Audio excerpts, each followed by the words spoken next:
Danas smo na tiskovnoj u dječjem vrtiću Rin Tin Tin objavili datume upisa djece u dječje vrtiće u gradu Puli za pedagošku godinu 2017-2018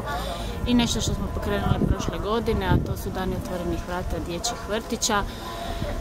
Dječji vrtići biti će otvoreni za roditelji i sve one zainteresirane koji žele nešto više znati o predškolskom odgoju u gradu Puli, za ustanove gdje je grad Pula osnivač u periodu od 17 do 20 sati, a isto tako taj isti dan započeti će i upisi u dječje vrtiće koje će trajati 2 tjedna na punktovima gdje smo definirali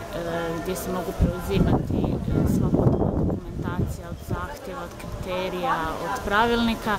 Isto tako svi ti dokumenti nalaze se i na web stranicama grada Pule kao i na službenim web stranicama dječjih vrtića. Pula je osnivač 3 dječja vrtića, to je dječji vrtić Mali svijet, dječji vrtić Pula i dječji vrtić Rin Tin Tin.